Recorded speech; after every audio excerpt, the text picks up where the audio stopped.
नमस्कार, राधे राधे दोस्तों। Stock market learning की एक और वीडियो में आप लोगों का स्वागत करते हैं। दोस्तों आज मैं जो चार्ट आप लोगों के लिए आया हूँ, इसमें देखिए यहाँ पे एक perfect pole and flag pattern का ब्रेकआउट यहाँ पे देखने को मिला है और ये चार्ट अब ऊपर चलने के लिए तैयार है, ऐसा इस चार्ट में दिख रहा है। दोस्तों यहाँ पे दिखाया गया किसी भी चार्ट में कोई बाइंग सेलिंग की रिकमेंडेशन नहीं, ये वीडियो खाली एजुकेशनल पर्पज़ के लिए है, तो वीडियो देखते रहिए और सीखते रहिए। अब देखिए दोस्तों यहाँ पे चार्ट में क्या दिख रहा है हमको। यहाँ पे अगर आप देखेंगे तो यहाँ पे पहले एक रैली आती है और उसके बाद एक लंबा कंसोलिडेशन देखने को मिलता है, नीचे की तरफ रिट्रेसमेंट देखने को मिलता है। ये रिट्रेसमेंट आप देख रहे हैं, इस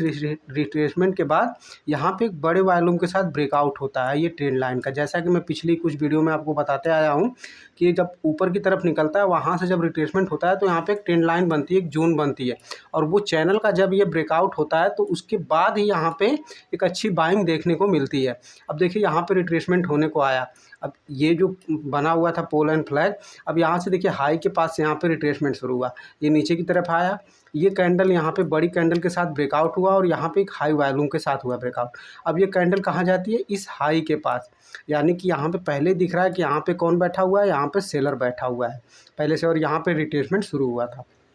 इस पोल का रिट्रेसमेंट शुरू हुआ तो ये फ्लैग तैयार हुआ। अब इसके बाद जब इस कैंडल के साथ ब्रेकआउट हुआ तो इस लेवल के पास गया और यहाँ पे दिख रहा है कि यहाँ पे सेलर बैठे हुए हैं पहले से। अब इस लेवल के पास गया, अब देखिए यहाँ पे एक छोटा रिट्रेसमेंट शुरू हुआ, ठीक है। अब जाके ये कैंडल, अब देखिए यहाँ पे इसमें ब्रेकआउट देखने को मिला है और जो ये अपने ऑल टाइम हाई के पास भी पहुँचा हुआ है और ये लेवल जो यहाँ पे सेलर था, अब सेलर ने स्ट्रॉन्ग कैंडल देख ली है। अब जैसे ही इस लेवल के ऊपर निकलेगा तो यहाँ पे एक रैली ऊपर की तरफ एक्सटेंडेड वर्जन आपको देखने को मिल सकता है। तो देखिए आपने ये देखा पहली बार यहाँ पर रिट्रेसमेंट हुआ, ये ब्रेकआउट हुआ और इस लेवल पे जो सेलर बैठे हुए थे उस सेलर ने यहाँ पे एक बार फिर रिट्रेसमेंट दिया, क्योंकि यहाँ पे जो थे उनको लगा कि थोड़ी बहुत और एक बार पोजीशन सेल करने की, क्योंकि फर्स्ट टाइम जब भी जैसे किसी भी लेवल के पास जब यहाँ से चल के जाएगा तो यहाँ पे जो सेलर थे नीचे की तरफ जब आएगा तो इस कहीं से भी जब ये नीचे की तरफ ऊपर की तरफ फिर से जब ये जाता है तो इस लेवल के आसपास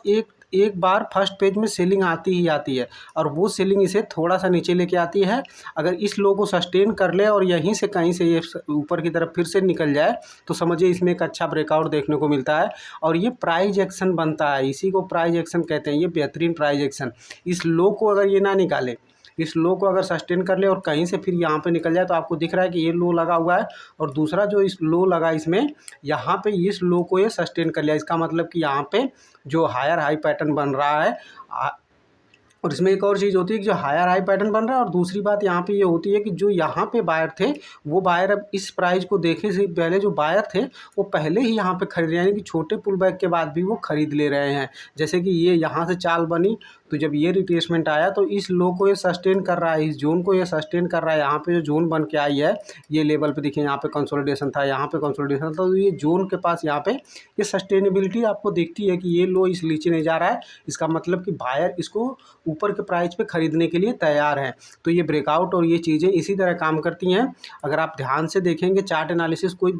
रॉकेट साइंस नहीं है लेकिन आसान भी नहीं है, लेकिन आपको ये देखना पड़ेगा, सीखना पड़ेगा कि पैटर्न्स कैसे बन रहे हैं, चीज़ें क्या कर रही है, कैंडलस्टिक क्या काम कर रही है। अब देखिए यहाँ पे देखिए इस लेवल के आसपास आया,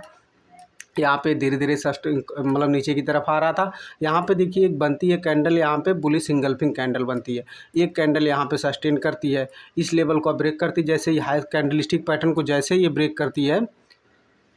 ये देखिए यहाँ पे अब आपको साफ साफ दिखेगा। यहाँ से देखिए जब ये पैटर्न यहाँ पे तैयार हो रहा था, ये पैटर्न यहाँ पे बना, अब ये जब बना यहाँ पे ये पैटर्न बन के तैयार हुआ और इसके बाद देखिए ये कैंडल यहाँ पे देखिए इनसाइड कैंडल बनती है, यानी कि सस्टेनेबिलिटी दिखाती है ये कैंडल। जब ये अपना बुलिश इंगल्फिंग जब ये बन रहा था, ये तैयार हुई तो ये कैंडल दिखा रही है कि यहाँ पे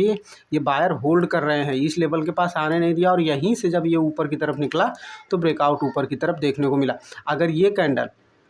अब ये फर्स्ट कैंडल तो ये पैटर्न को दर्शाती है कि पैटर्न बन रहा है, जब तक ये ब्रेकआउट नहीं कंफर्म होगा, जब तक ये ऊपर की तरफ ना निकले या तो नीचे की तरफ निकले तो ये सेल ट्रिगर हो जाता है। तो आपको ये समझना पड़ेगा कि अगर ये जब रिट्रेसमेंट हो रहा है तो ये रिट्रेसमेंट कितना हो सकता है, एक दिन का रिट्रेसमेंट हो, 2 दिन का रिट्रेसमेंट हो, एक हफ्ते का रिट्रेसमेंट हो, ये चीज़ें आपको समझनी पड़ेंगी। लेकिन अगर 1 दिन 2 दिन के रिट्रेसमेंट के बाद अगर ये पैटर्न को ब्रेक करता है तो चीज़ें अपने आप ही बदल जाती हैं और ये ऊपर की तरफ एक बुलिश मोमेंटम देखने को मिलता है। दोस्तों हमें कमेंट करके बताइए कि ये वीडियो आपको कैसे लगी, आगे और कौन सी वीडियो हमें बनानी चाहिए, आपको कैसी एनालिसिस चाहिए और आपको ये वीडियो में ये कॉन्सेप्ट समझ में आया कि नहीं आया। तो अभी के लिए इतना ही दोस्तों, मिलते हैं नेक्स्ट वीडियो में। जय हिंद दोस्तों।